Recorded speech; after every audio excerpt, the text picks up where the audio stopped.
How's it going, everybody? This is the Milman Podcast number 5. We are back. Avi, say what up. What up? How's it going, bro? It's going pretty well. I love your shirt. Feel your freaky. New merch. Yep, new merch. So this video is sponsored by our brand, but Avi's the founder of some kind of coffee, and the brand is Fuel Your Freaky Cold Brew. Now available in regular and nitro. And you're working on the oat milk version, right? Yeah. Okay, cool. So you're so excited because now it's on sale on the website. It's on sale on Amazon. And we have it on shelves throughout New York City. Yeah, it's going to be on, on national shelves too soon by June. All right. I like how you're distracted by your cell phone. I'm going to pretend I didn't see vibrate. that. So it's good to be back, and we kind of went away for a while, and the reason being is because look, we started out and it was very raw. We didn't know what we were doing, and I mean, maybe we did know what we were doing, but we're perfectionists, but who isn't? Like, I feel like everybody's a perfectionist, and I feel like the problem with that is that you want to do something, right? At least we did it, right? But we went on a long hiatus for two reasons. One, we had things going on. And then two, we just felt like, we're not doing a good job or whatever it is. From now? From the last time or from now? From the last time in the summer. We came out with 4 podcast episodes and then we kind of just stopped. Right. So that's the thing, though, with most people. I feel like they want to do something, but they get in the way of their own success because they're afraid to fail. They're afraid, they get so excited, but then when they start, or they're afraid to start because they're afraid of that failure. So it's easier to live like with the dream of doing something rather than actually doing it, because when you're doing it, what if you fail? Now that dream dies. They're afraid of the unknown.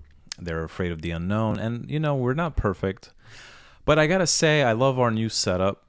Because when we originally did the podcast, the lighting was just really bad, and we were using my boom microphones that I use for movies, and it just looked so bootleg. So now we have some cool new gear, and we changed up the ambiance of the room, and it looks really nice. I love it. I have my Russian Pepsi sign, which you guys might have seen in the past.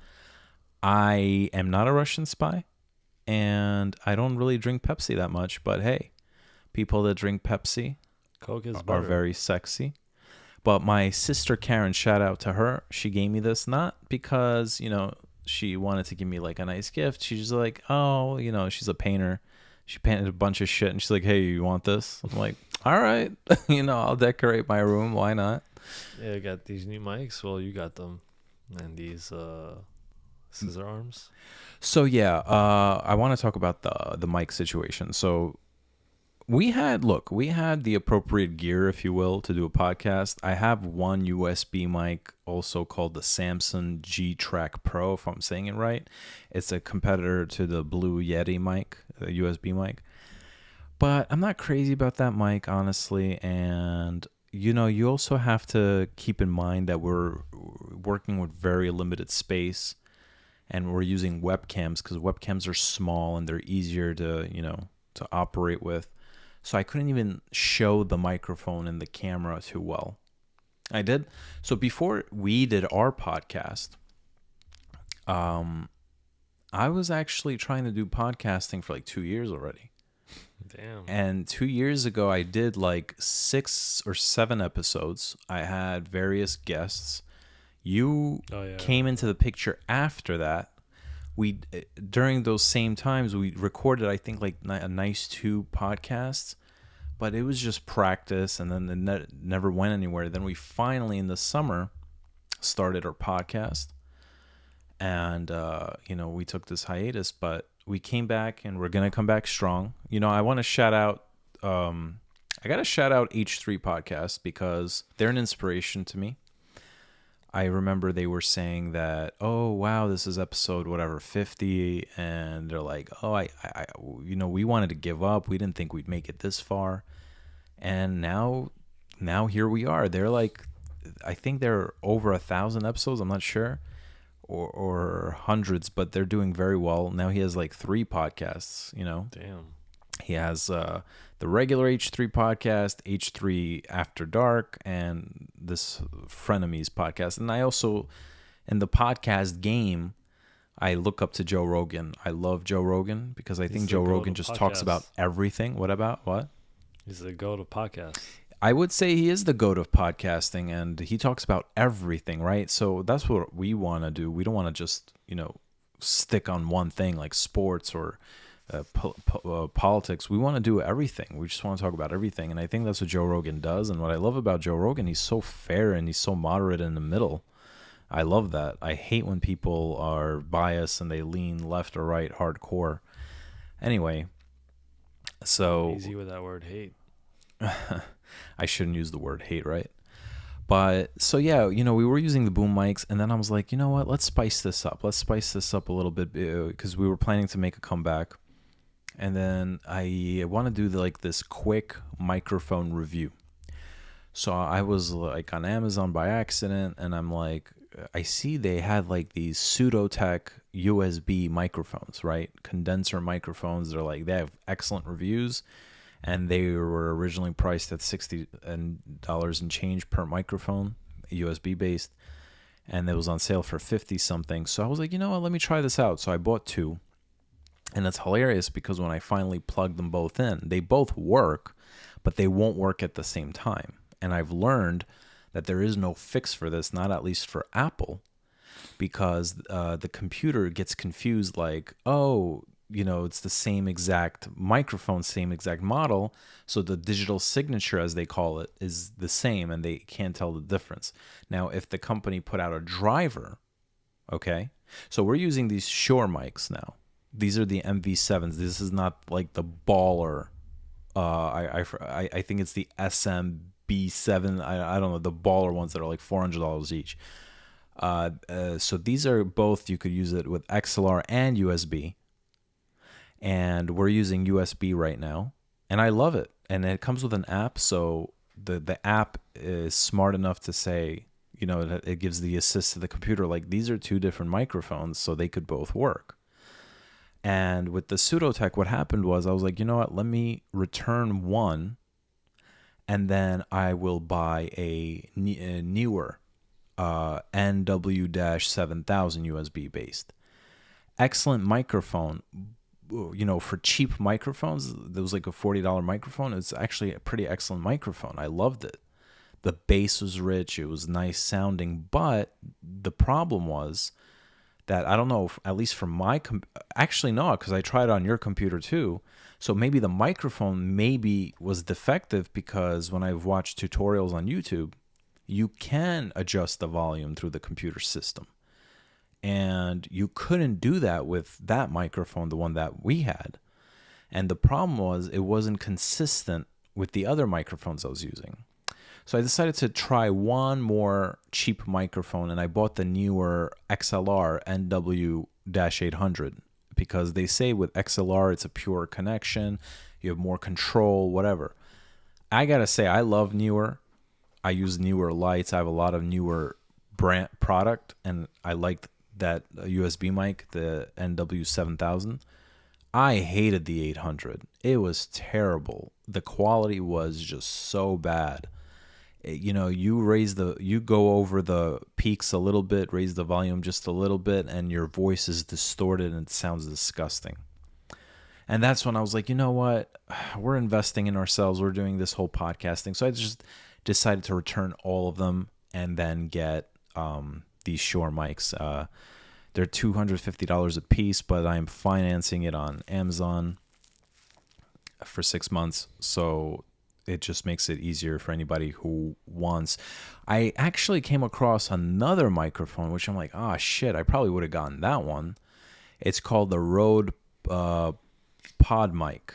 It's only $100 or maybe $120, and it looks amazing. It's XLR and it got great reviews. But we're already with these Shores, and these Shure mics have a great reputation, and I love the way it sounds so far. What do you think? How do you think it sounds? Yeah, it's very smooth. But quickly, just to wrap this microphone review, if you will, I want to say for anybody who wants to really start podcasting and they're very limited on budget, I would really recommend the NW-7000 Newer, because out of all the cheap microphones I was using, that was the best sounding one. And maybe, again, I got the most effective one. But if for some reason you also can't control the volume, it's best to use if you're doing like podcasting on your own. If you're just by yourself, it comes with like a scissor arm, and it's just like a really nice little kit for $40. It's mad cheap. It's really cheap. It's just not something we need, because again, we're gonna have it's two of us, and then we're gonna have guests eventually. So we're gonna do some guests eventually. One of the guests I want to bring back, I already had him on my other podcast before. And most likely all our guests that we're going to do are, because of COVID and all that crap, we're going to do it digitally. They're going to be on a Zoom call or something. But yeah, so I want to say that I'm really happy with these microphones so far, and I really recommend them. I want to quickly talk about your coffee. I mean, we touched upon it, right? Do you want to talk more about it? You did like a sponsor. Like a sponsor, but you want to get more into it? Yeah. Go ahead. So yeah, they're called Feel Your Freaky. Okay. And it feels you're freaky. Right? Yeah. I have to get used to you wearing the headphones, but So on the previous 4 episodes, we never wore headphones, and in my previous podcast before that, the hidden episodes, I'll call them. It's like, I also didn't wear headphones. None of us wore headphones, but I think it's important.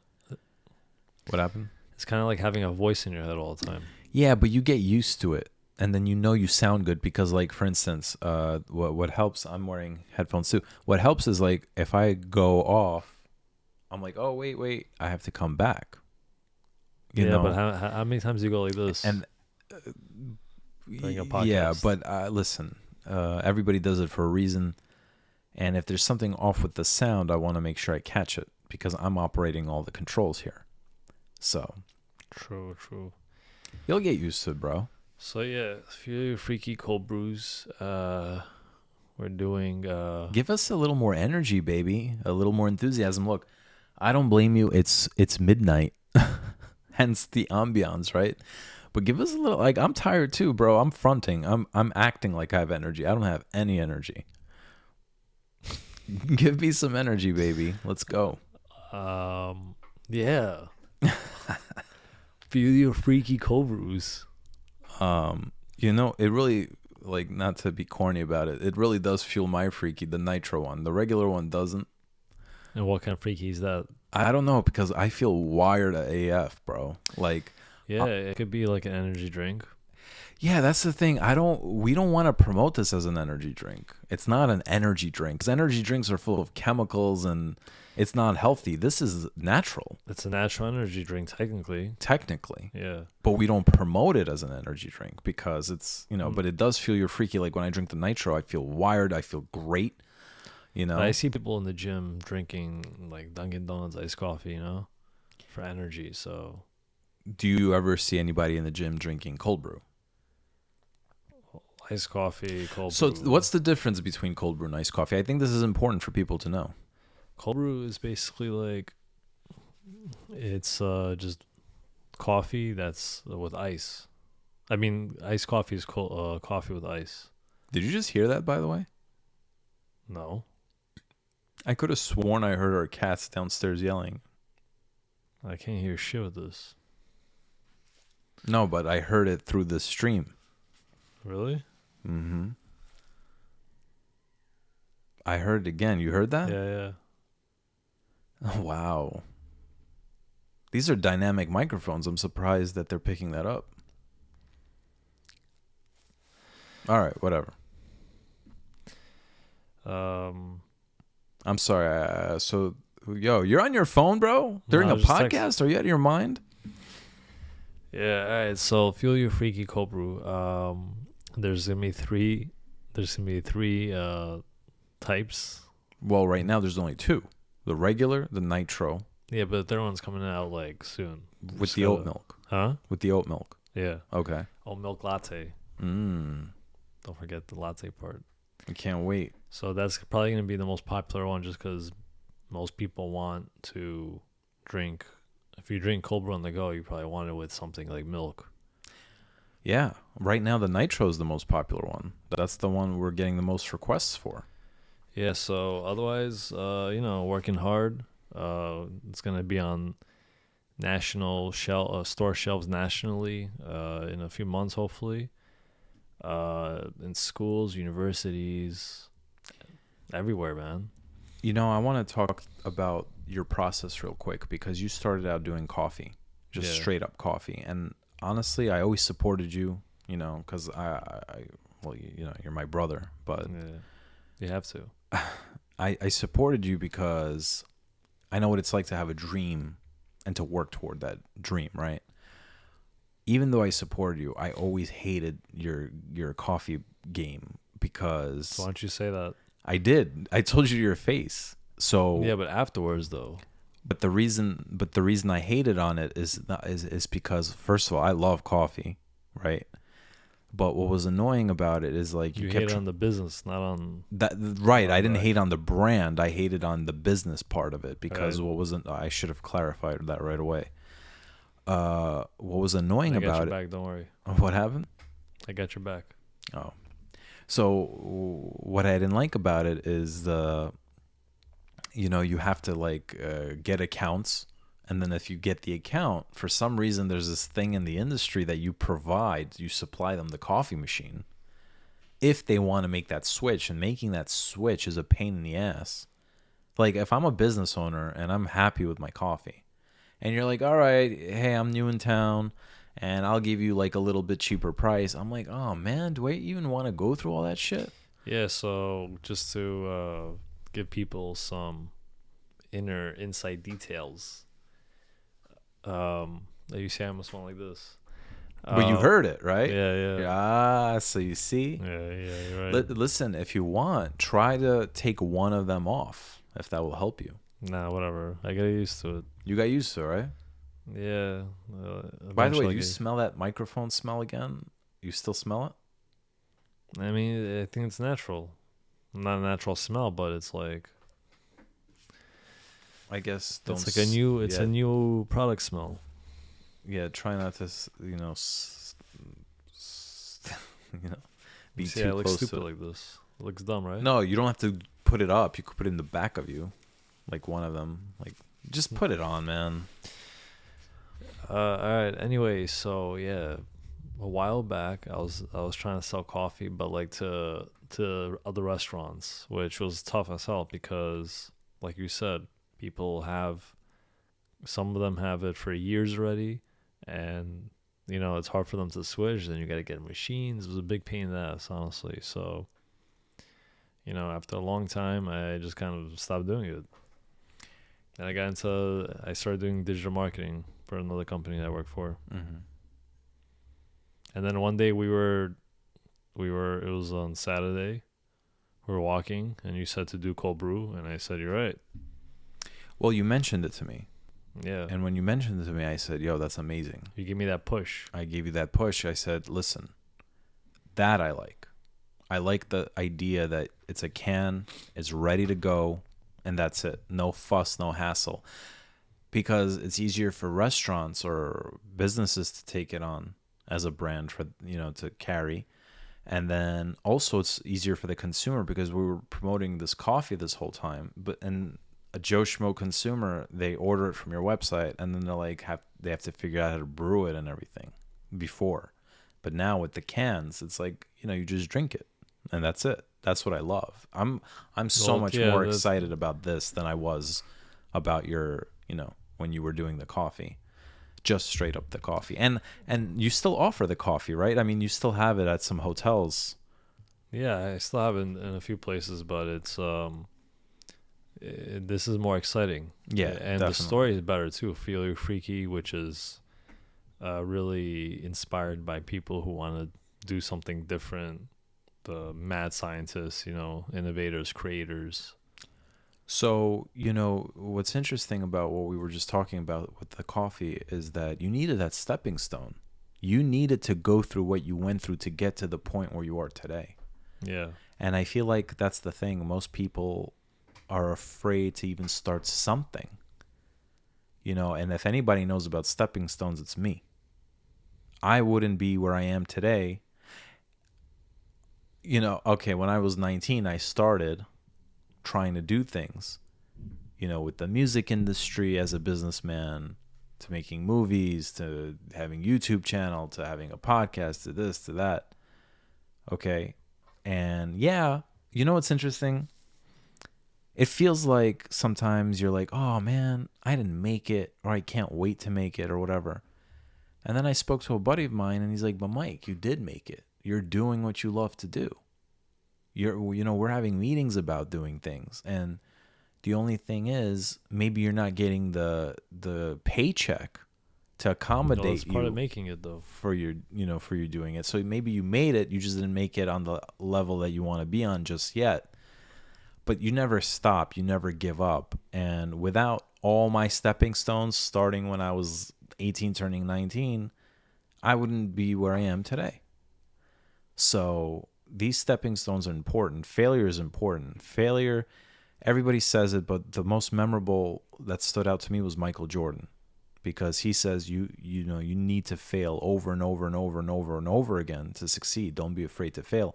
And he failed many times before he succeeded, and he's not the only one. He's just the most memorable that I remember saying something like that. Yeah, but I think that yeah, I'm still not sure what I'm even doing. Like, I was filling out registration forms for a couple of distributors today, and I was like, some of the language in these spreadsheets are like, it's like foreign language. So just kind of, what am I gonna do? Yeah, I could just learn it as I go, which I'm doing. Eventually, you have to figure it out, or you could just get scared and not do it. So I kind of just do the best I can and see what happens. But that's how it should be. I also don't know. I feel like I've only gotten my social media identity recently about what I knew. When I started making movies, I didn't know what I was doing. I didn't know anything. When I was 21 or 22, I met this guy at a commercial that I was doing, but It's a romantic it's story. nothing impressive. It was for local cable. So, he had a camera, and we started talking, and then I'm like, you know what? I want to film something. I have ideas. So I called him. I put a little team together. I wrote a script, and boom, next thing you know, we're planning to shoot a movie. Now, people that go by the book are like, how are you going to do this? Are you kidding me? It costs money. Our older sister said that to me. How are you going to do this? I'm like, I don't know. All I know is I got a camera and I got a script, and let's do this. I didn't know what I was doing. I didn't know what to expect. And that was a stepping stone. That's what Feel Your Freaky really is about. So, there's the side of it that's like the funny, sexualized side of, because freaky, right. Feel Your Freaky. That's what people think of. And then the real serious storyline is where how it came up from is like doing what you love, but not even to sound cliche, like, if you love a 9 to 5 job, it's not even about work. It's just about like activity. Or having the guts to do what you want to do. Yeah. Feel Your Freaky is like feel your talent, feel your passion. Yeah, trying to get the most out of yourself, even if you are a little, rough around the edges, or have, you're not the best. Just go for it. Absolutely. With the music business before that, I'm not talented with music at all. I can't sing, I can't rap, I can't produce. All I knew was, hey, I had a few contacts at the time. So I had a buddy that I met in college who knew how to make those music beats and whatever. He had like a little studio. Let's do it. We found a guy. Shout out to Prosper, aka Chris Valentine. He doesn't even go by Prosper anymore. But we used to work together. He was our artist. And we were we did a mixtape together. We did an EP together. Ultimately, it didn't work out, but that was a stepping stone. Huh? He had a good mixtape. Yeah. Yeah, I really liked it. I was Shout out to Prosper, or I guess the artist Chris formerly Valentine. known as Prosper, but that was a stepping stone for him too. He needed that to get to where he is today. So, it's important to do these things. And with my YouTube channel, I started YouTubing back in 2014. I mean, I had a YouTube channel before that, but I just uploaded random things that I needed, like, the Prosper music video or the trailer to the Prosper music video, like a portfolio kind of thing. And I didn't even really understand. I didn't know that you can actually be something called a YouTuber and make content and get paid for it. I had no idea. So in 2014, I started doing that stuff. And let me tell you, I think up until a couple of years ago, I had no idea what I was doing. I feel like my YouTube identity was lost. My channel was weird. I had sketch comedy. I had video blogs.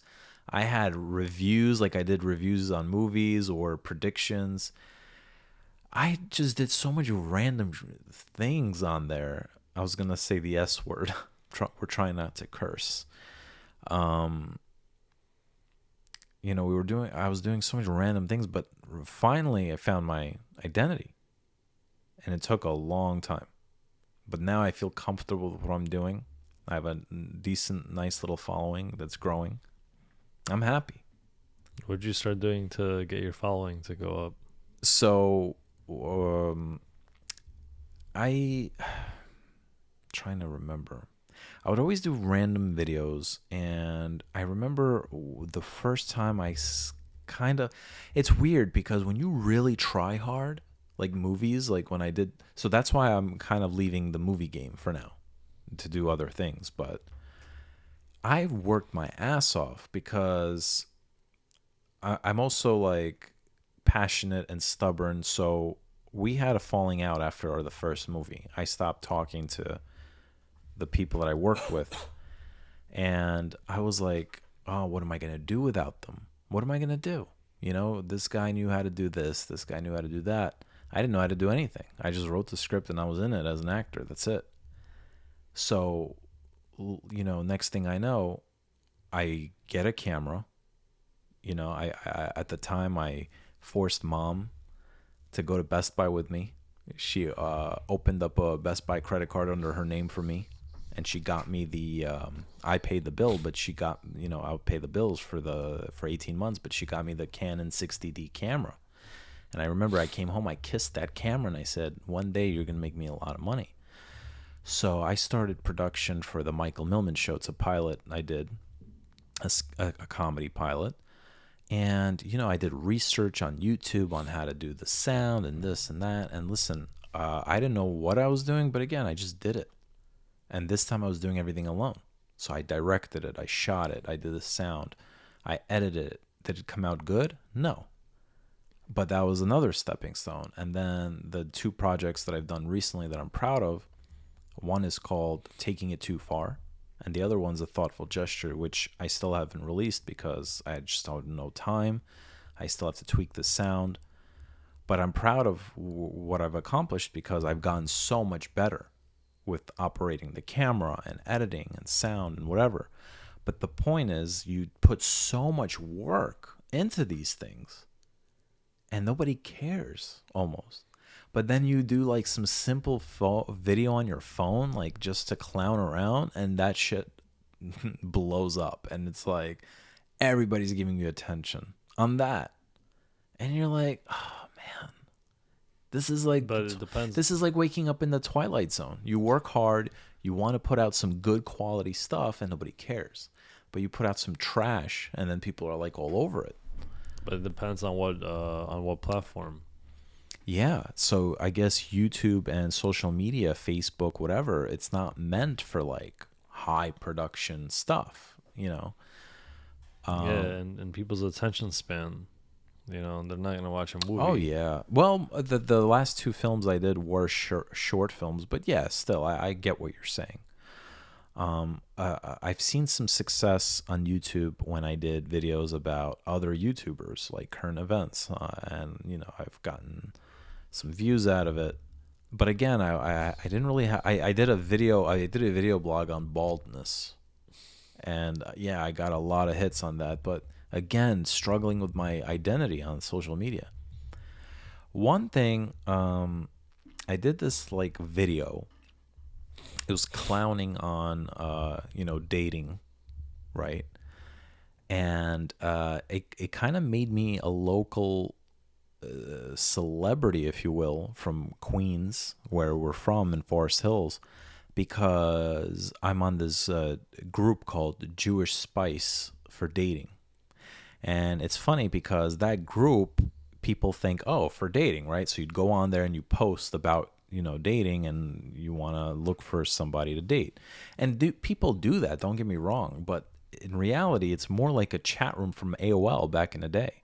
People just go on there, they clown around, they post memes, they make jokes, they ask questions, whatever it is. So I made a little video, and to my surprise it blew up. And a lot of people in that community, the Russian Jewish community, they started to know who I was. So because of that, I started doing dating video blogs, if you will. And people would ask me advice, but the ceiling was low. And then I'm like, I don't want to be like a Tony Robbins or whatever. I mean, that's not what I want to do. So that kind of burned out, Ultimately, you're trying to get into Hollywood, right? Well, yeah, but now, like I said, right now, I don't think like acting and filmmaking for me is right now. I feel like I found something else. But I'm not quitting. I'm just doing other things. And with movie making, I will come back to it one day because I love it. I love it. I have the passion for it. Like, I love coming up with an idea and bringing that idea to life. Like, there are some movies that I love, and I love these moments, and I rewatch these moments on YouTube all the time. The same scenes, because I'm in love with these moments. The music, the cinematography, the acting. And I want to do that. I want to recreate things like that. So, Hey, man. You should definitely follow your passions. Well, yeah, but now what I'm focused on instead is podcasting. I'm also focused on this thing I do now, super late news. I love it. And I've been wanting to do that for a long time. Basically, it's what everybody else does. It's kind of like what Trevor Noah does. But I think, with all due respect to Trevor Noah, I think I'm doing a better job because lately I've seen his commercials, and the jokes are so forced and corny. He has like this like little team. I think Samantha Bee does a better job than him. It's kind of the same thing. It's kind of what Andrew Schultz is doing. But Andrew Schultz, I think, what he does, well, he does an amazing job. But what I think he does, because I haven't really seen his Netflix stuff, but I think it's the same as what he did over the summer on his social media. Basically, he would just pick one topic to talk about for the whole video, right? Yeah. But what I do with Super Late News, I pick like a nice 4 or 5, maybe 6 topics, and then I talk about all of them. I say something, I make a little jab joke, I keep going. So I love doing that. And then I also have a sketch comedy channel, and honestly, I was thinking about, because it's like it has a lot to do with acting, I was also thinking about like getting away from that, but I can't get away from it because that is actually what's thriving for me right now. I'm surprised. Like I've done this sketch 2 Novembers ago, in 2019, and it blew up, and people are requesting more and more. I'm getting subscribers. And during the pandemic, because I wasn't working, I was home for 4 months, I really focused on it, and I saw huge growth in my subscription and my viewership. So that's something I can't just give up, you know? And it doesn't take as much effort to do as That's filmmaking. a lot, though. A lot of work. A lot of projects, yeah. Podcasts, super late news. Yeah, which but look, I think that's hot. Well, the reason why I love the whole podcast and the super late news is because maybe there's a little bit of political stuff in there. You know, like, we're moderate. I believe that in politics you need a balance. There's a time and a place to be conservative and a time and a place to be liberal. And I feel that we're both. And I feel like these days we're very divided, and there's people way too far on the right, way too far on the left, and everything is radical. And I hate what I see. So I took a liking to politics, and I'm flirting with potentially running for public office one day. No way. And you knew that, so don't act surprised. But for those who didn't know, that's the plan. And what better way to do it through super late news and podcasting to get your message out there? So that's your hidden agenda. Well, it's not a hidden agenda if I'm talking about it, right? So, and it's not even an agenda. It's just a way to communicate. Well, you know, I mean, it's just a way to, especially during COVID-19, it's just a way to communicate. This whole vibe gives me a super late podcast vibe. Yeah. So that's that. So people, long story short, don't give up on your dreams. I'm a stubborn asshole. I've had people tell me to give up many times. My own family members would say it, and I would look up to some of them, and I was like heartbroken, but I didn't let that faze me. I said, well, thank you for your opinion, and I'm going to keep doing what I got to do. And yeah. And as you say, use your weakness as your strength. And I got to say another thing, and I probably said this before in other podcasts, right? Okay. Or in another podcast, but I'm going to say it again. Don't let people tell you that you can't do something. And I'm going to tell you for two reasons. Number one, Eminem, Lady Gaga, Dave Chappelle. Those are the three names that come to mind. Now, I know there's more. There's definitely more. Their names slipped my head.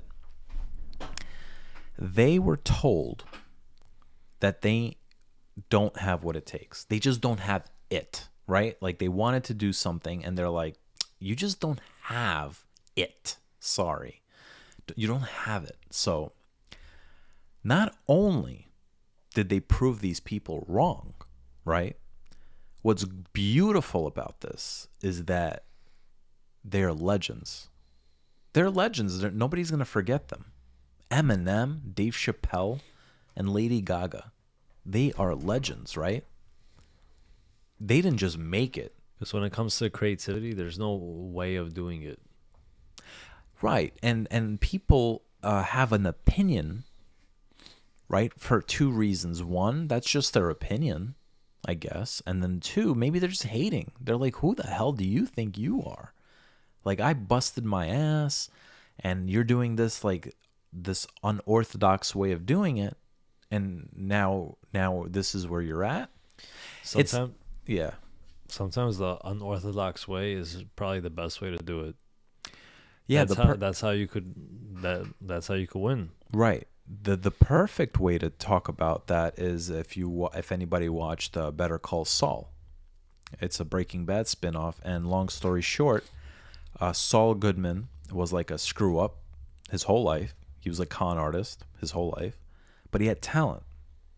And his brother was like this straight dude, lawyer, always did well, never disappointed.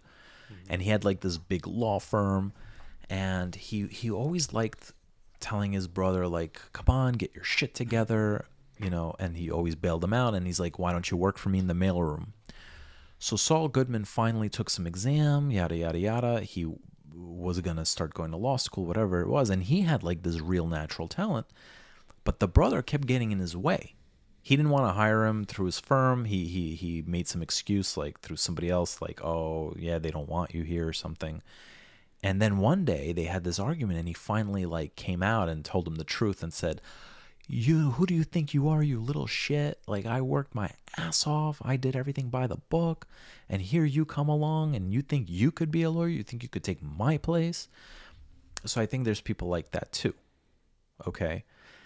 And look, if you're not an asshole and you want to help someone and you think you're helping someone by saying, oh, listen, you don't have what it takes, I don't think that's a good idea to do, because eventually people will realize on their own, hey, I'm not good at this. I want to do something I'm good at. They need that trial and error, but a lot of times it's not that they're not good, they're just not tuned in. Like, they're bad now, but if they actually practice and work on it, they'll be good. So it's not your place. You know, you can, I think that if anything, either you say some inspiring things, like you could do it, or if they ask for your 2 cents, you can throw your 2 cents and say, well, why don't you try this? But, you know, people, I don't know, people don't like that also, but yeah. It's also, people don't try different methods of doing the one thing that they're trying to accomplish. Yes. And I think the people go down the road of like, this is the way it's supposed to be done. So instead of getting creative about it, because like if you don't have a lot of resources, and you know, that's the more an excuse for people to not try something or give up and quit. But if you actually take advantage of not having a lot of resources, you could get more. You'll get more sharp, more creative. You'll have no choice but to actually go different routes to try to accomplish whatever. Like what we're doing with Feel Freaky, same thing. Like the normal way of someone putting out a product is like in the community. Then you go to farmers markets, you know, and then you can argue that those are outdated.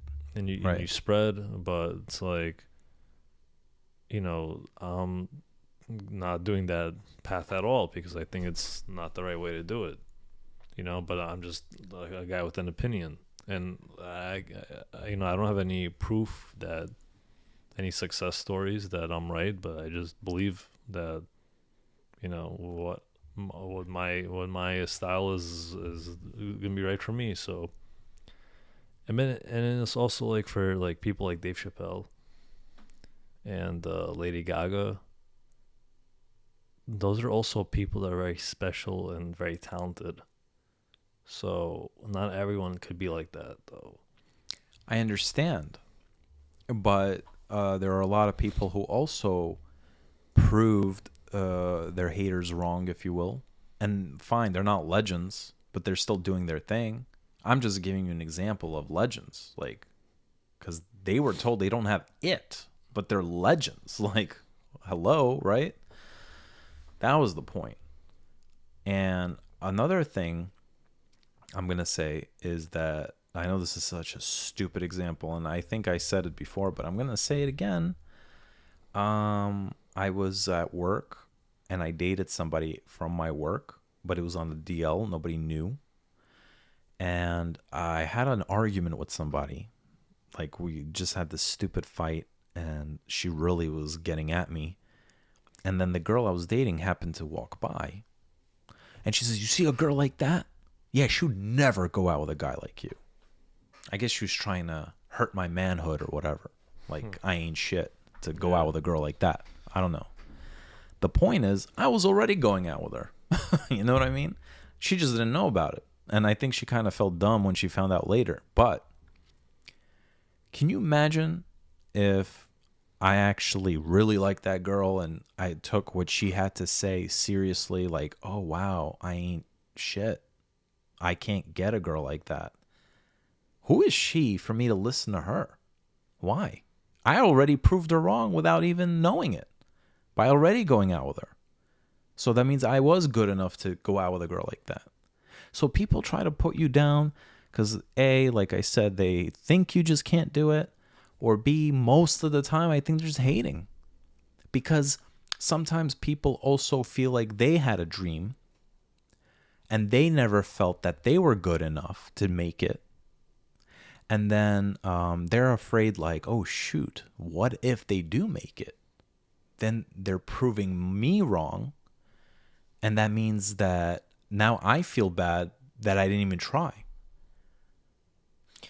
Sometimes I think people also have to look at it in the mirror and also say, like, you know, maybe they have to change up their appearance, or maybe they have to dress a different way, or, you know, Absolutely. sound a different way, and that could actually help their chances. Absolutely. Listen, That's the hardest part for people to realize, though. absolutely. About themselves. Real quick, silly example. When I was 18, there was a now hiring sign at the T-Mobile store. I looked like crap. My hair was messed up. Like I was wearing some Hair? Yeah, I was wearing some ordinary Gap clothes. Like I just didn't look good that day. And I walk in, I'm like, hi, I want to work here. And they're like, yeah, we already hired someone. But I saw that now hiring sign for like another month. Damn. Yeah. So, yeah, listen, I had to go in a little more professional, you know? And How I've did you done that. realize that? I've done what? How did you realize that? Well, as soon when I got home, I was like, well, yeah, I should have. And then when I went to Future, trying to find a job, I looked more presentable, and my hair was nice and done, and I had more success. So hello, but in reality, what you were saying, like try different things. That's what I was doing. So I made a movie, whatever. I didn't even know what to do with it. I didn't know what to do with my show. And shout out to Oliver Martin. He's my friend and he's my sensei. And one day after class, this is when I wasn't like really cool with him yet, because this was like the beginning, and he also happens to be an actor. So we go to this Indian restaurant after class, and I didn't even want to go, but everybody was going, so I was like, fine, I'll go, right? And he's just like randomly talking, like, yeah, you can do things and put it on YouTube and make a living off it, like a creator. And all that, what he was saying, just went into one ear and got out the other ear. And after another failure of trying to reboot the Michael Milman show because I wanted to make it with better quality, but things weren't going my way, suddenly there was like a spark, and I remembered his words. I was like, you know what? Then let me take all the footage that I have from the reboot, if you will, and I'll just put it out as sketches on YouTube and become a YouTuber.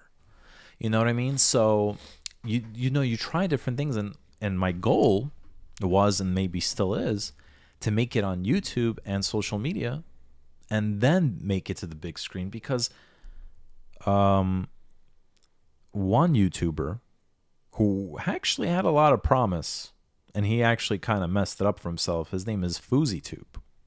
Shout out to FouseyTube. I actually met FouseyTube at a StreamCon. I tried to get him to work with me because I just wanted to attach my name to his name and get views, whatever. He bailed. He never came through. He's like, yeah, email my manager. I'm not even trying to complain and like shit on him or anything, but I have no grudge against him either. But the thing with him is he had so much promise, and I give him props because he evolved on his YouTube channel. Like, he was starting out with pranks, then the prank kind of faded. He did other things, but he's gotten, he's been in a lot of trouble emotionally. He just couldn't find himself, and I think that he crashed hard from his success. But one of the things I give him props was he ended up being in 2 Tyler Perry movies. Tyler Perry, he really voiced on how he wanted to be an actor, and Tyler Perry kind of found him and said, hey, you should be in my movies. Yeah, because people who have a following, they automatically get ahead. Right. And the power of the numbers. Yeah. And FouseyTube did say, hey, my teacher, my guidance counselor, I forgot who said it to him. Hey, if you want to be an actor, then you shouldn't do a YouTube channel. And he kept saying that person was wrong for telling him that. And as far as I'm concerned, I don't know what's really going on with him now. I haven't really checked on his channel, but he made it. He was making money on YouTube. He ended up being in 2 movies, and I think like no matter how hard he crashed, he still has the opportunity and the ability to fix it more than people who haven't even made it yet. With anything new that comes out, like YouTube, when it did back in the day, all the old heads are gonna be like, "Oh, that's not the way to do it." They're not used to the adjustment. Of course, because they're all about, well, first of all, this is outdated stuff and it's saturated, so it doesn't work the same way. But in the 1970s, you write a script, you go see somebody, or from a friend through a friend from a friend. There's less people. It was easier to pitch things, apparently. It's like Sylvester Stallone pitched. He went from doing like a porn movie as his first project to like pitching Rocky to different studios. It's like, damn, how do you do that? Like, how do you do that? You can still do that now. I'm sure, but it's not as easy. Yeah, because there's tons of people. Every other person wants to be an actor. Exactly. So I'm like, you know what, man? I was so tired of having the doors closed in my face, because I had certain contacts where I would go to LA and they shut me down. The doors kept closing in my face, and I was like, well, metaphorically. If they did it like for real, I'd be like, yo, what the fuck, But yeah, I gotta say that I was sick of it. So I'm like, you know what? Screw everybody. Instead of me chasing people, I'm gonna have people chase me. And I've seen success because, people ask, like, do you make money off all this? Yeah, to some level. I got 2 job opportunities from this. This one guy in the Diamond District. Well, they probably need money from the actual content. A little bit, but still, I got 2 job opportunities because this guy saw my video blogs and said, hey, I love what you're doing. I love your characteristics, whatever. And he hired me to work for him for a little bit, to do similar work for their company. So there is flashes of success that I've seen. I just have to be more persistent, consistent. I'm not, and I gotta be. Well, now we could finally try to do that with the podcast. Absolutely. And what I like is, like, we're intertwining, like we're doing everything together, because like your coffee, right? The Feel Your Freaky stuff. We just like a month ago filmed a commercial together, and we're planning to film more commercials. I just haven't had the time to put that commercial out, but I will. But you see, we're taking entertainment and, taking coffee, and we're kind of like doing that together. So listen, oops, I moved the light, but didn't. It's a whole bag of, what's that saying? A whole can of worms, a whole bag of goodies. I don't know. So it's fun. It's definitely fun. Damn, yo, I've been talking so much. I need my water. I need a drink. For real? Where's my water at? Right here. I got it. So anyway, it's always hard to find a good time to drink while you're on the camera. You know what, Avi? I gotta say, this whole new podcast setup is really getting me more motivated to do this. Like, I'm actually having fun now, and I feel people should invest in themselves, right? If they want to do something, they got to do it right, and they got to try their best to get the equipment that they need to get it done. And you just like I said before, you got to use your weakness as your strength. Like, if you have a nice body and you show your chest, if you're a female and you make TikTok videos, you're probably gonna get more followers just because of that. So hey, why not? Whatever floats your boat. It's funny. I think that's not right. It's funny you say that, and a lot of people are hating on Instagram models, for instance. And I again mentioned this in previous podcasts. There's a difference between Instagram models and just regular people. You mean, so you're saying that the girls on TikTok are not the same as Instagram models? Well, what, like a model that actually gets paid to model something? So here's the thing, like, Or just a okay. hot chick with the big chest. So hold on a second. So when we look at real models, right? Like, I guess Victoria's Secret, Runway, Project Runway, whatever, right? Magazines. Those are real models and they get paid a lot of money.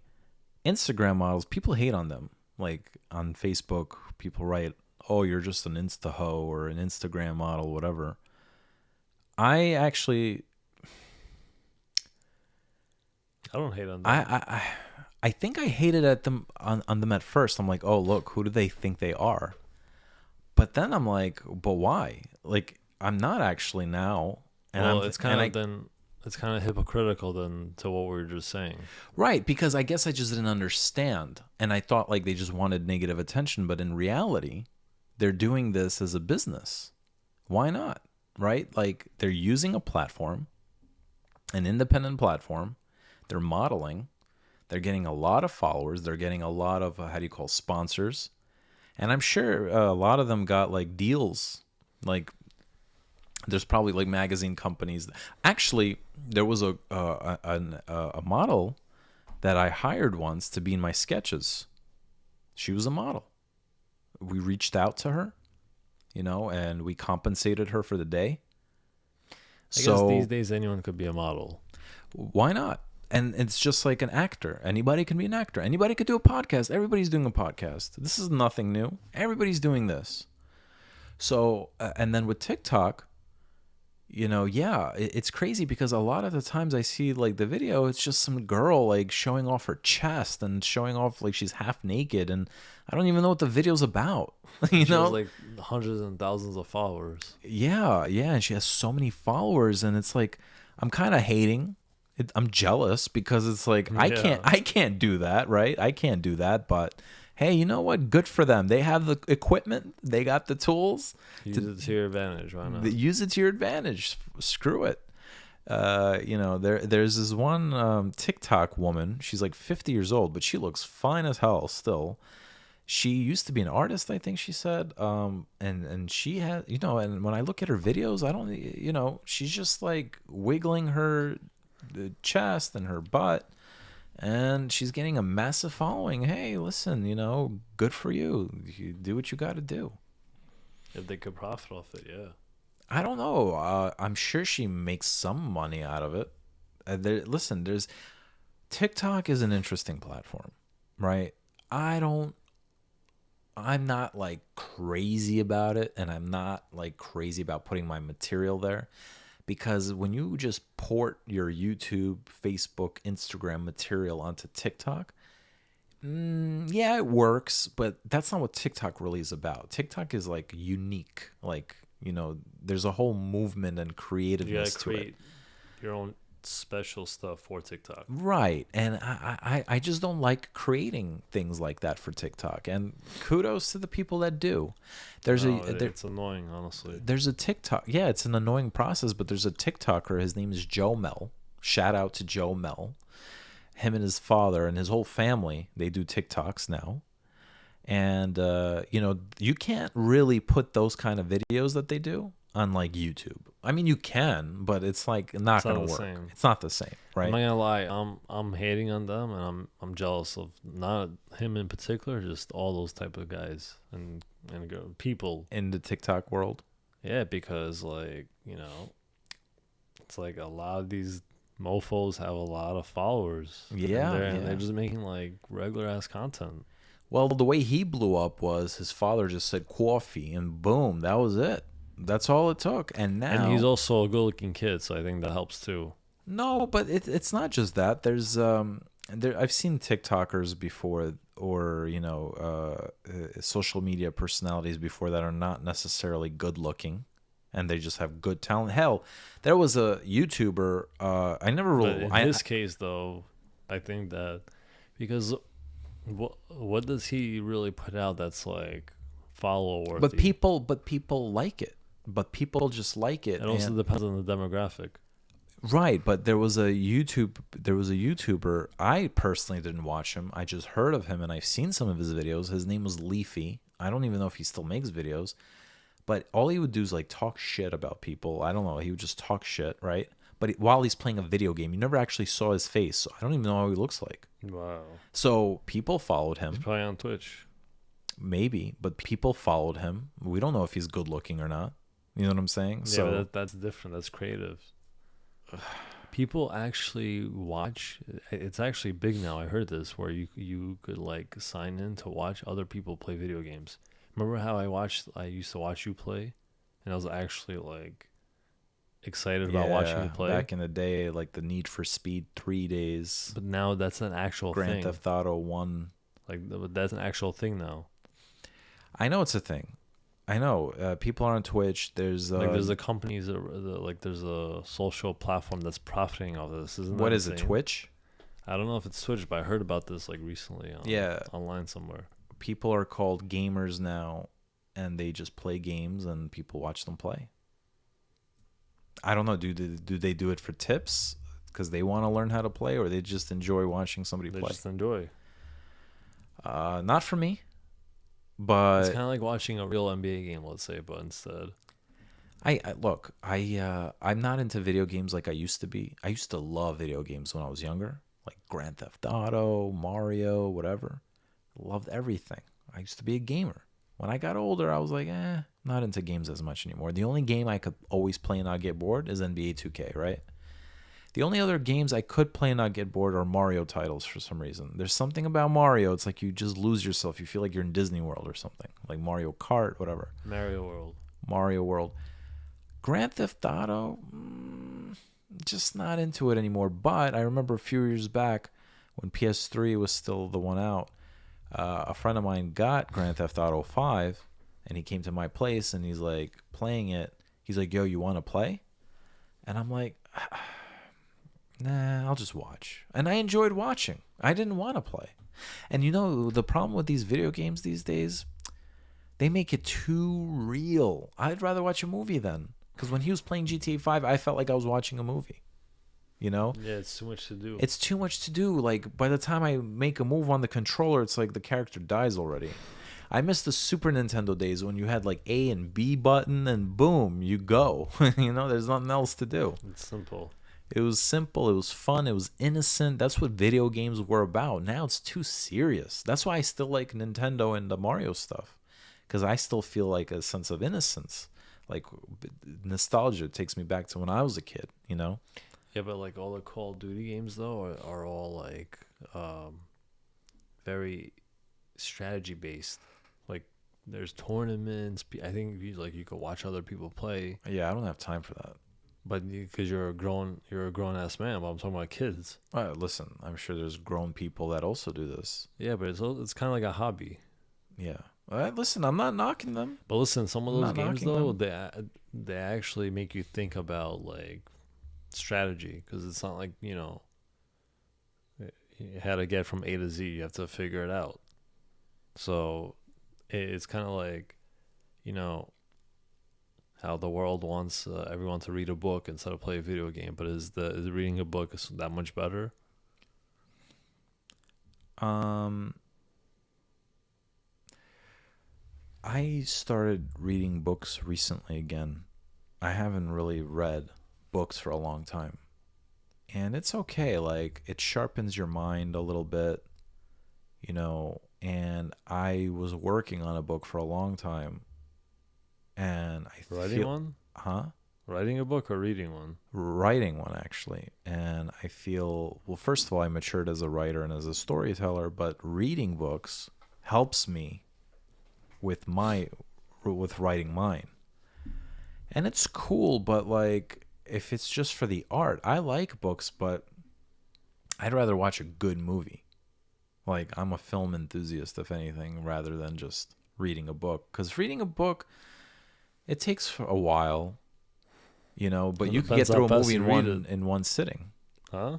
You could get through a movie in one sitting, like 2-3 hours. Boom, you're done. Yeah, but some people could read a book in like real quick. Not me. I feel like I also have like OCD. Like, I'll read, and then next thing you know, I'm thinking about other shit, and I'm like, wait, focus, you know. And then I'm like, let me eat something. Oh, let's go take a walk. I hate when that happens. It takes forever to finish the book. Now, the last book I read that was amazing. That was like I couldn't even wait to, like, you know, to read it.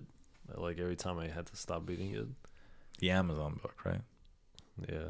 I gotta read that. You bought it for me as a gift. I gotta read it. Thanks for finishing my sentence, but yeah, that was an amazing book. That was like damn.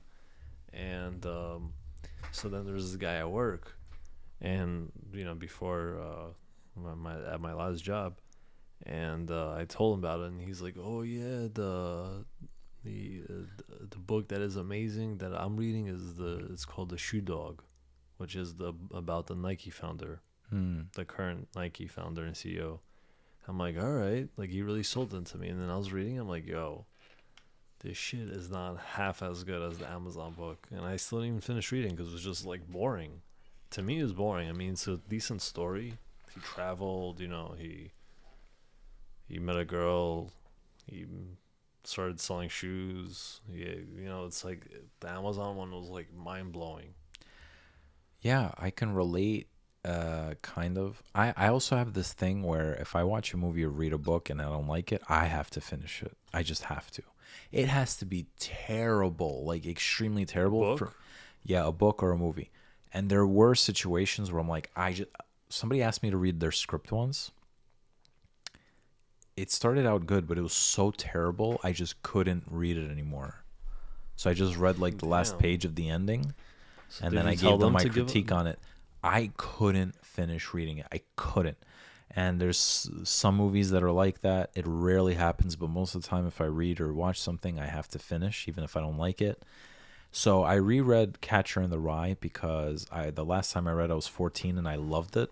Now I'm 34 years old. 20 years later, I was like, let me read it again because I also wanted to know what inspires serial killers, right? There's like this connection between serial killers and the book Catcher in the Rye. So I want to like, what's going on in this book that that like inspires them to kill? So I'm reading Did and you feel reading it, and different I'm when you like, read it? I finished the book, and I'm like, where does it have it here where it's like okay to kill somebody? Like, I don't get it. And maybe it's because he was like a loner and he got pushed around, but that only really happened in like one or two scenes, and it wasn't even a big deal. Like, and one of the scenes he was responsible for it, and it wasn't even a big deal. It wasn't a big deal, and I'm thinking like That book should I be don't get banned. it. So then there's this other book I'm reading. Again, it's a childhood book called The Stranger. I got it as a gift. It's similar to Catcher in the Rye, and people are like, read it. I'm reading it. It's so boring. Basically, the book feels like this. So I woke up today. Oh, so basically, it's a French book that was translated into English. Also takes place in the 40s, I think. So it kind of reminds me of Catcher in the Rye. I woke up today. I went to the park. I ate. Then I called my friend. And I'm like, is this a fucking story? Or am I just reading someone's like the journal from the day, like what they did for the day? It's like the Seinfeld episode. So when she said, Kramer, this is just a list of things when he was giving her book ideas. Yeah. Like, well, what'd you do today? Yeah. I got up, I read the paper, and that's the show. Yeah. Well, You that's read what on the George was show? saying. Yeah. Speaking of, So maybe they just didn't know how to translate it to English from French. maybe I still have to finish it because I feel like I have to finish it. Maybe it'll get better. There is a book that I read that I couldn't finish, and I think it's called Go Ask Alice or something like that. It's about a girl's journal or diary, and she eventually, I think, committed suicide or something. Damn, what a shame.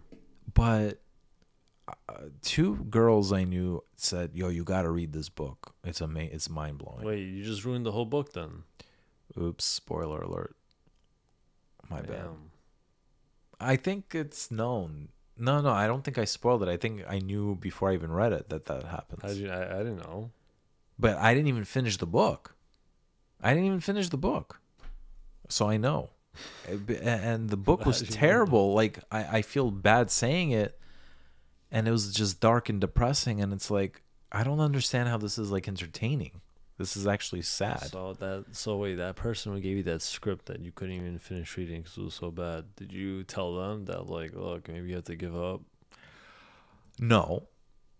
Well, first of all, it wasn't their script. Somebody gave him the script, and he's like, "Oh, I want to invest a little money to do this short film or this indie." It wasn't even a short film. It was a feature. But he's like, and trust me, these people are not in Hollywood or anything. All right, so otherwise I would have been all on that. You know what I mean? But he's like, "Yeah, I want to invest," and then I said, "Listen." When I gave him the script back, I said, "Listen, it's a you know," and he didn't write it, right? I was like, the script is not the most amazing script in my opinion. Okay, it didn't it wasn't catchy to me. And if you want to invest because you're trying to make money on this, and he's not in the film industry, this guy at all. He doesn't understand filmmaking at all. Like, I don't even think he watches movies. So I said, "What's so funny?" So I said, Damn, talk about not experience. so I said, "Listen, my opinion, if you're trying to make money on this, you're not going to.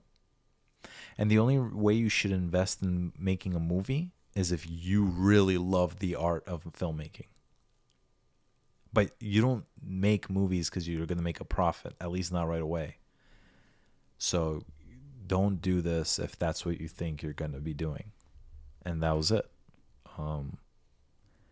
I can't shit on people's work like that, though, and say, "Yo, this was terrible," especially if they worked hard on it.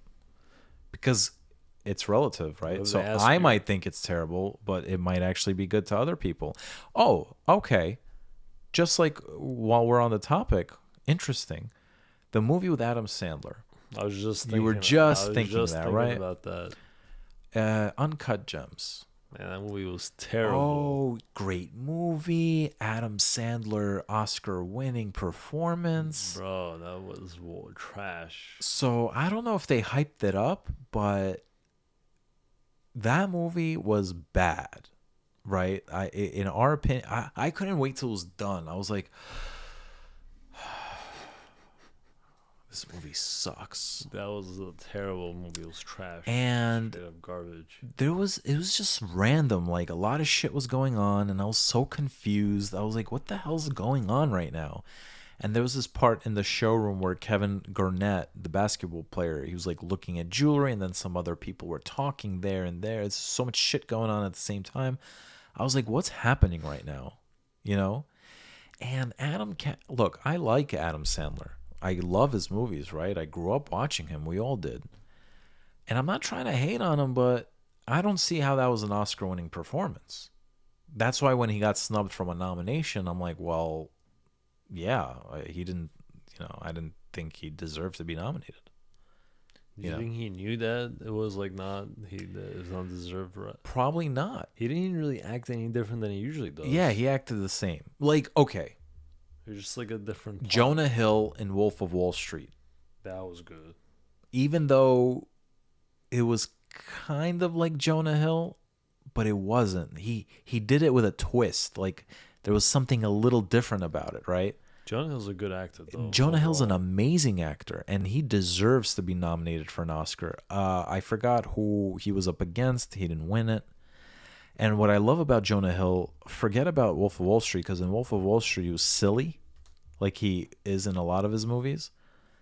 But in Moneyball, he was serious, and he did a great job. And I was very impressed. So, Adam Sandler's a great actor. And look, if we're going to talk about comedians that do goofy movies and they suddenly become serious actors, I got to call out and shout out Jim Carrey. And people think like, what? Jim Carrey? Because people think of Jim Carrey like Ace Ventura, like, already then, Cable Guy, all that crazy shit. But if you saw The Number 23 or Eternal Sunshine of a Spotless Mind, he's an amazing actor, brilliant actor. Wow. Jim Carrey, I'm calling you out. Why aren't you making more movies like that? Serious movies. I was thinking that's weird. So I'm impressed. One actor I think can't really make that jump either is Seth Rogen, and not everybody can. right? Seth Rogen, yeah, because he's. But Jonah Hill did. Seth Rogen didn't. Like, I think he did a decent job in that Jobs movie, Steve Jobs movie, the second one that they remade. I didn't He see played it. Steve Wozniak. Yeah, He looks like Steve Wozniak. yeah, no, he was good in that. I'm not, And Adam Sandler did also some serious movies. I think Spanglish. It was like a dramedy. He was good in that. He did Punch Drunk Love, but he was still like Adam Sandler-ish, For him to I think with Uncut Gems, I don't know. I think he was also very Adam Sandler-ish, still. And it was just okay. When you watch Wolf of Wall Street, right? The character was a criminal, but he was still somewhat likable.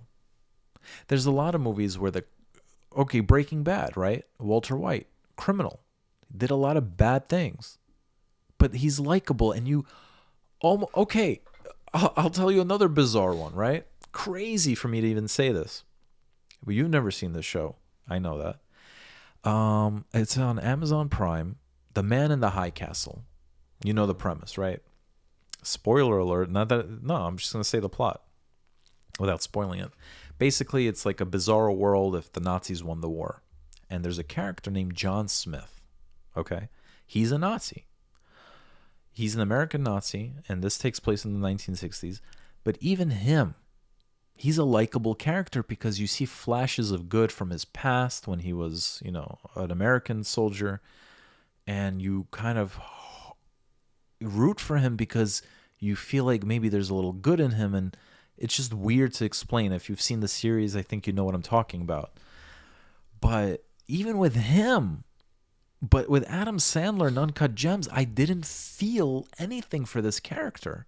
He was this pathetic, sleazy, disgusting person, and there was not one drop of something likable about him. And I'm not rooting for him at all. I'm like, and I feel like when you write a story, the protagonist has to be somewhat likable, right? Even if he's a bad guy. So, very random movie. It was cool. Shout out to the people from the Diamond District. I saw some of those people over in the movie. They did a good job. It was cool to see them there. I'm proud of them for being in the movie. It was so cool. And I still love Adam Sandler. I do. And I don't want to knock him or anything, but I just didn't enjoy that movie, and neither did you. To prove my point, to prove our point, people are like, "Yo, that movie was amazing." I was like, "What? Like what?" Like, and you know what? Our older sister, I gotta shout her out because she's like, "I love that movie," but then she hates Black Mirror. How do you hate Black Mirror? And we told her to watch like the best episodes of Black Mirror. She hates it. Which is what? You told her to see the Star Trek episode. I don't know what it's called. USS Callister, something like that. And then I told her to watch San Junipero, which I thought she'd like. She didn't like it. There's a lot of good episodes. Huh? There's a lot of good episodes. I feel like 95% of Black Mirror is amazing. Yeah. I don't think I liked the first episode. Which is about what? It was when the politician had to have sex with the pig. Oh yeah, that was stupid. Because they were holding the country hostage or something like that. That was too hardcore. It was a little hardcore, and yeah, there was a few episodes where I'm like, it's okay, but most of them were dope, right? It's like a modern day Twilight Zone, and and what's scary about it is like a lot of it is kind of happening already. And a lot of it can happen and probably will happen. So Twilight Zone is weird for the sake of being weird. Like, oh yeah, you wake up and everybody's black and white and you're in color, like some stupid thing like that. But with Black Mirror, it's like real shit, and a lot of it's symbolic, especially like the dating episode. If you remember the dating episode with the dating apps. So it is very symbolic. Shout out to Black Mirror. I know you always criticize me for shouting out. You're like, why do you shout them out as if you're talking to them if they're not even here? Well, you can't really shout out a. Oh, come on, man. We had this conversation already. No, it's not. It's not even what they're not here. No, you could shout out somebody if they're not here. What are you talking about? You gave me shit about doing that, and I actually have a clip to prove it. All right. That's weird. Well, then maybe you changed your mind. No, you can't. I feel like you can't shout out Black Mirror. You could shout out the writers. Yeah, shout out Black Mirror. But when I'm shouting out Black Mirror, I am shouting out the writers and the actors and everybody. Then you're personifying like a non-person. Oh, stop, man. Now you're getting way too technical, and I think you're just trying to prove a point. But because we're in the conversation of all these stuff, I gotta mention something silly. What? Sex and the City reboot. Oh, yeah, damn. Okay, so a lot of these networks are doing reboots now because they ran out of writing. Like, they didn't know what else to come up with, right? So one of the reboots I'm not crazy about was Saved by the Bell, because they failed to bring Screech, and may he rest in peace, Dustin Diamond. He passed away recently. R.I.P. Screech. Yeah, but season 1 of the reboot, they didn't have Screech in it, and mainly it's because the original cast, didn't mess with Screech. They had like a falling out. But I hate when the people do that, because it messes with the fans. And don't, like, all right, so Tommy the Green Ranger from Power Rangers, I was a Power Ranger fan growing up, right? So he has beef, or had beef, with the Red Ranger, the original Red Ranger. He kept shitting on him on social media, and I wrote a comment, and I think he might have read it because he stopped after a while. I was like, dude, don't bring this into our lives, man. Stop ruining our childhood. We know you guys as Tommy the Green Ranger and Jason the Red Ranger, and we loved you guys that way. And that's it. Why do we care about your beef? Whatever you don't like about each other, that's your problem. People still remember who they are? Don't I do. I follow one of them. I definitely follow the Green Ranger, Tommy, on Instagram. I don't know where to find the other one. Tommy. Dude, I'm busy. I don't have time to like search for these people and say, "Oh, I gotta follow him. I gotta follow him." If he hits my radar, I'll follow him. What's his name? Austin Saint. It would be Austin something. Austin Frank John. Austin John Frank. One of those things. I don't know. Damn. But Jason David Frank is the Green Ranger. And he. How do you have 3 first names as your name? Yeah, it's Jason like you David can't decide, Frank. so just pick all of them. Yeah, but don't mess with this guy. Oh, and you know how I know he reads my comments sometimes? Because I commented on his thing.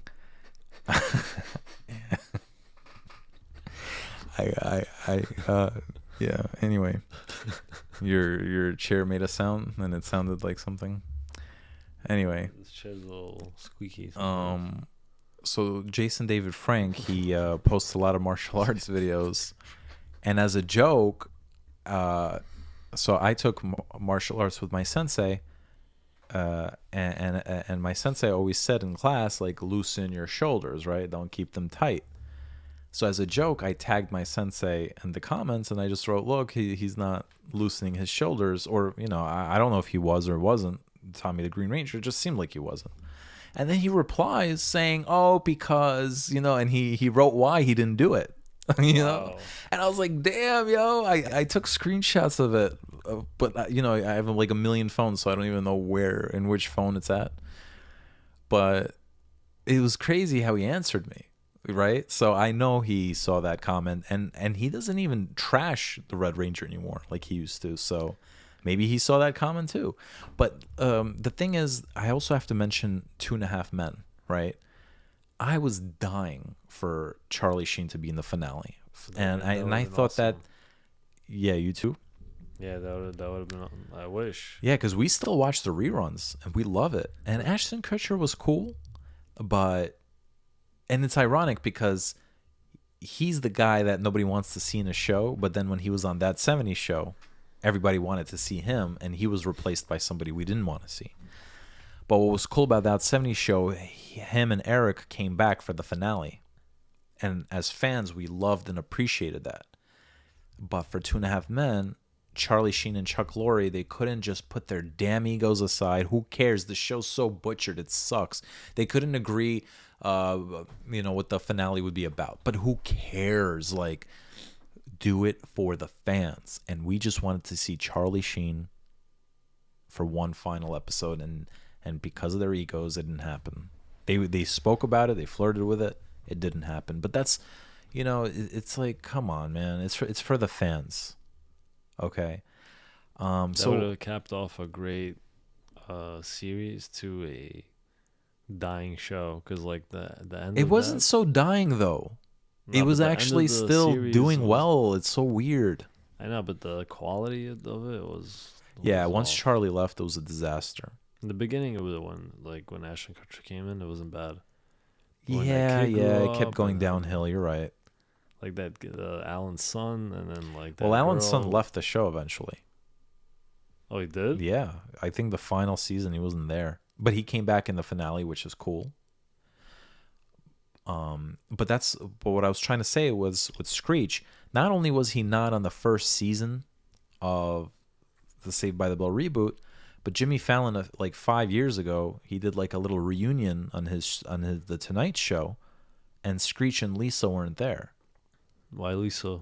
I don't know why, actually, but they should have been there. Like, that's Saved by the Bell. But okay, listen. If you had most of the cast, and Mr. Belding was there, so you bring Lisa too. But Screech is like the show. Everybody thinks the show is like Zach because he was like that pretty boy, this and that. But Screech was such an iconic character. It's like Steve Urkel for Family Matters. Screech, like that's what the show was. Well, obviously he's not gonna roll with them if they all have beef with him. Doesn't matter. You put that aside. If I was on a hit show and I hated somebody's guts, right? And then they're like, hey, we're going to do this reunion and this person that you hate is going to be there, and I want to do it for the fans, I would be like, hey. They don't care, bro. They made their money. They don't give a shit. I would totally do it for the fans. 'Cause you're a nice guy. Listen, that's what I got to mention about Sex and the City. So what I'm really impressed with on Sex and the City, actually, is that we didn't even know this because we started watching the series recently over the pandemic. And the way it started is because it was on Channel E. And I'm like, I don't want to watch this stupid show. After 1, 2, 3, 4 episodes, I'm like, damn, this is good, right? We were both like, this is good. So we watched the whole series. Although I have my criticism, the series was a little redundant with Sarah Jessica Parker chasing Mr. Big, the whole series pretty much. It's like, okay, oh my gosh, like you're in love, just like whatever. But that was the best parts of the series when like they got, they crossed paths and they went out again. I suppose you're right. I guess I just haven't really seen that on TV like that. But so the movies were crap, right? The Sex and the City Part 1 and 2 were just garbage. But the series was great. And we found out that starting from season 2, the character Samantha, which I think her name is Kim Cattrall or something like that. Yeah. She was beefing with the whole cast. Sarah Jessica Parker, Cynthia Nixon, and Kristen Davis, right? So they weren't even cool. They didn't even sit together during lunch.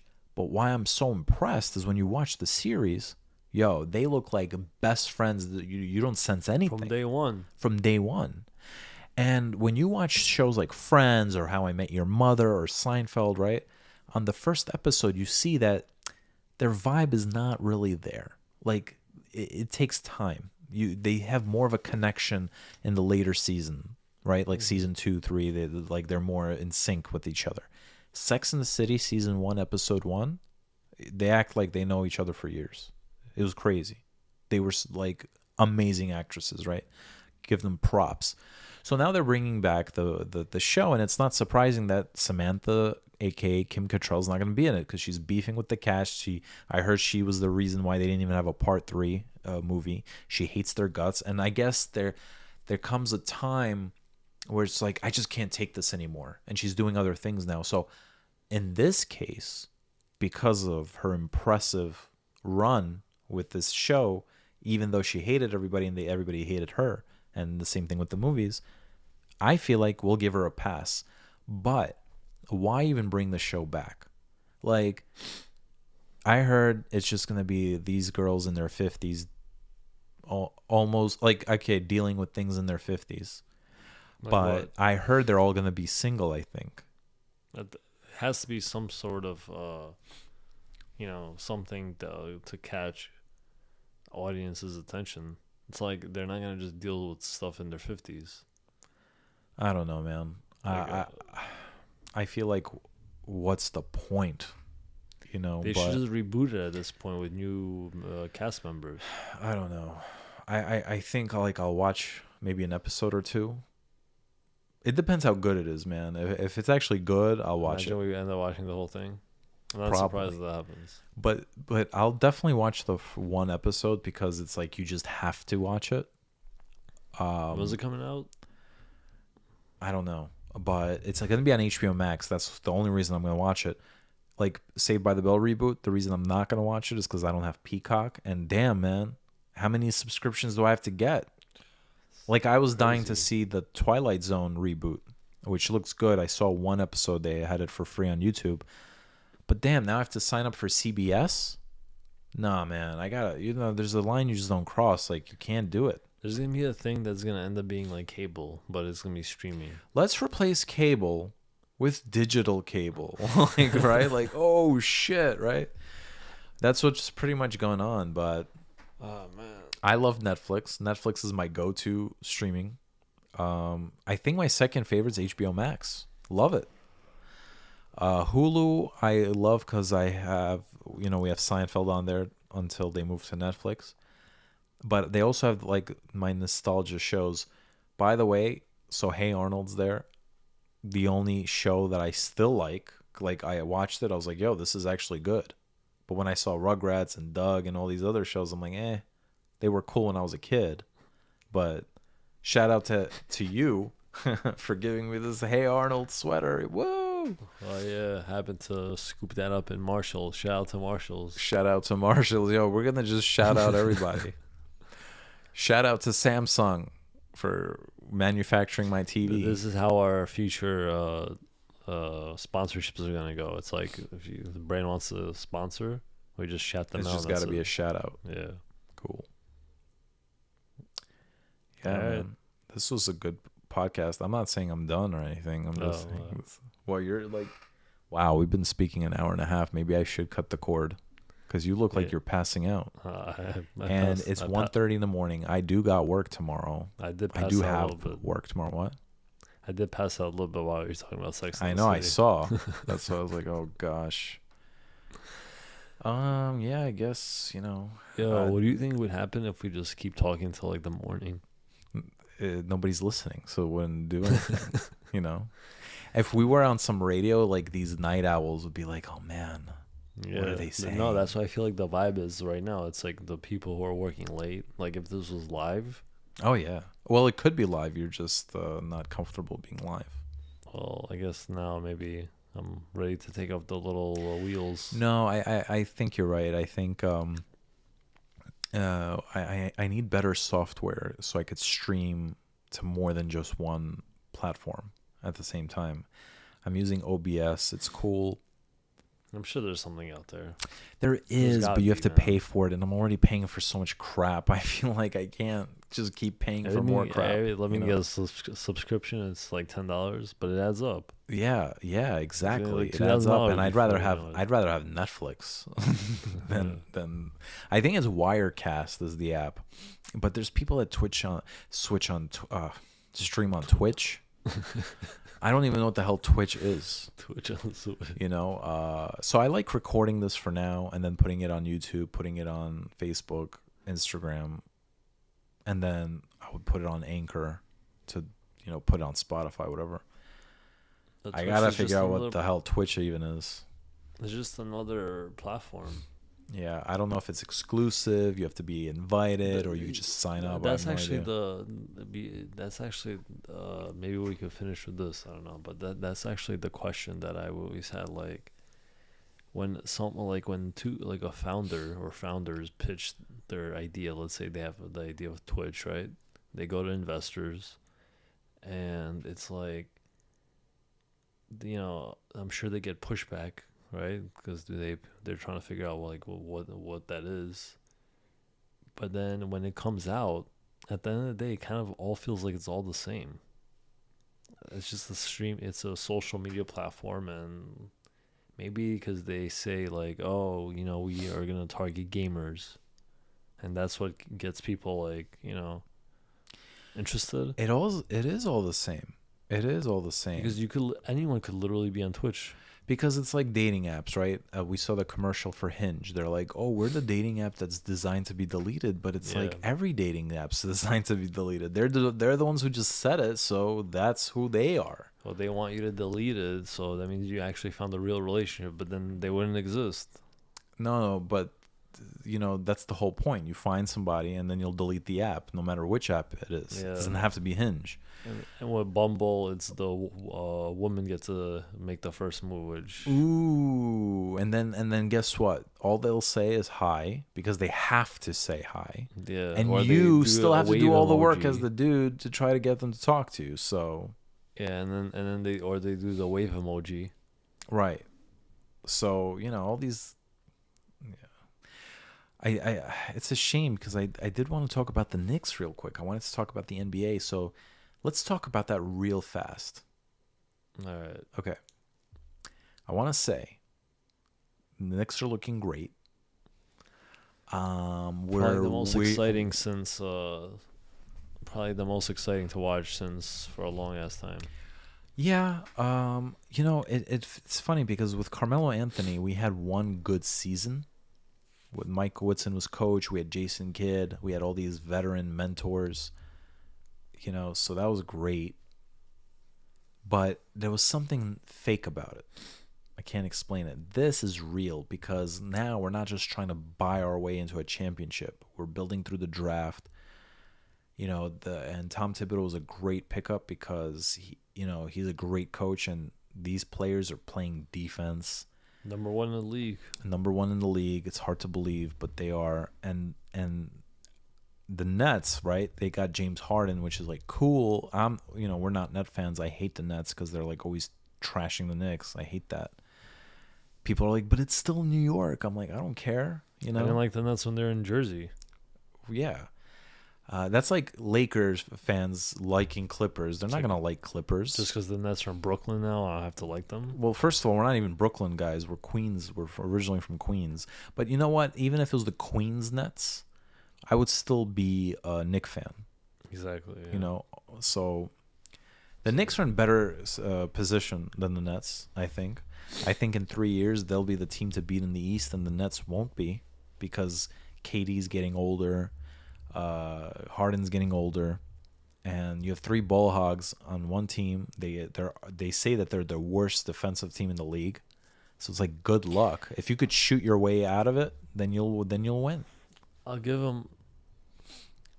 I don't know. I don't know if I'm gonna call them ball hogs though. Well, they had that passer. problem at first, but when James Harden came in, who's also a ball dominant player. And people were like, oh, gosh, look at these three ball hogs, ESPN, TNT, they were all saying it. So I think that's what got them to be like, yo, everybody's calling us ball hogs, and they're probably right. So we got to work this out. And I think they're working it out. But I just like the Knicks, and I think the Knicks are surprising everybody in the league. Emmanuel Quickley was a steal of the draft. He's playing fantastic. Derrick Rose was an excellent pickup. Yeah. Excellent pickup. Damn. People were talking so much shit about that pickup, but it was a great pickup. What a huge upgrade over Dennis Smith. We weren't using Dennis Smith. He brings leadership, veteran presence. He's actually playing very well. Him and Quickley are giving us that spark off the bench. Everybody's talking about that duo in the second unit. It's amazing. Yeah. So excellent pickup by the Knicks. The only thing now, what we're worried about, is then the Knicks are like, we want to get a star, right? So if they go after Zach LaVine or Victor Oladipo, I guess I'm not scared. But the reason why I'm scared to get Bradley Beal is because I think the Wizards are going to want to rip us off to get him. And I really hope that RJ Barrett's not on the table. Well, I was actually thinking today that I think the Knicks finally realized that they are not going to get ripped off anymore. Because look at Chris Paul. They had a chance to get him, and the asking price was way too high. So they say, you know what, we're not going to get him. Yeah, but look, the Knicks are finally playing very well, and we're one piece away from potentially contending. I Cause, think if we get Beal, we'll be a right, contender. but Bradley Beal is not Chris Paul in a sense where Chris Paul was already old. Where Bradley Beal's still young. He's 27 years old. That's so true. I don't want to give up RJ Barrett is because look at He's the Brandon future. Ingram. Look at Brandon Ingram, right? At first everybody's like, oh, he's probably a bust. But it took him like 4 years to get good. And now he's mad And good. look at Randall. Also took him 4 years. This Yeah, is like what, fourth or fifth Exactly, year? exactly. So I believe in RJ Barrett, man. I see flashes of amazing, greatness. And I think we got to give him time. And I think in his third season, maybe fourth, he'll be like a superstar. But we got to give him some time. We can't just give up on him. He's playing well now. He's just not like. And he's playing fairly well now. I like the way he's playing. I think he's playing better than he did when he was a freshman. So, I'm willing to give up some picks and maybe a Kevin Knox or a Frank Ntilikina or both, whatever.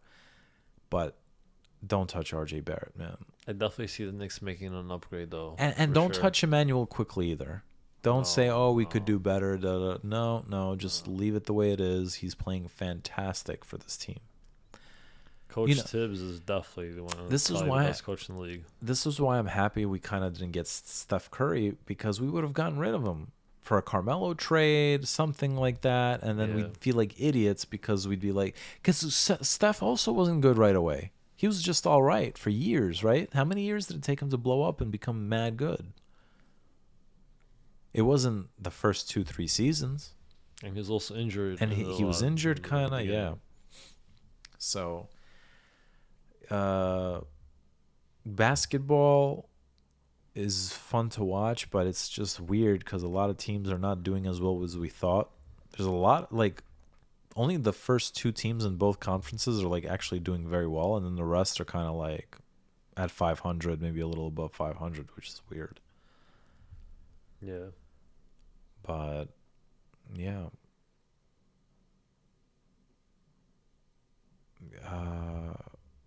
There's going to be some trades to come. I think Bradley Beal will be moved before the trade deadline. Yeah, for sure. I'll bet on that. And I think we're the favorites to get him because like who else, right? Like fine, I'm sure Milwaukee can use somebody like him. But do they have the assets to get him? No. Same thing with the Lakers. Maybe the Lakers have the assets, but they gave up all their picks for Anthony Davis. So what are they going to give up? Kyle Kuzma? We have picks. And what did you say? Picks are the newest valuable items to have in the NBA these days. It's like the currency of the NBA. It's like the currency of the NBA. So, yeah, you could get a good young player, but it's like, with a pick, the possibilities are endless. You could do trades with them. You can draft anybody with them. Exactly. Yeah. All right. So, yeah, we're going to sign out. This was fun. I just love our new setup. I like the new ambiance. I like the new gear. It's cozy. And I also like that we're wearing headphones now because I like to hear myself speak. And I know that if I'm too far from the microphone, now I know where to go. You know what I'm saying? So I know I can control. There was a lot of times we did a podcast and my voice wasn't sounding good because I was away from the microphone. I didn't know because our headphones weren't on. Yeah, And then you got used to it, you said. Yeah. But anyway, why don't you sign out It's also mad and late. peace out to everybody? Peace out. Even though it's mad late, I still want to watch an episode of 2.5 Men. But anyway, peace out.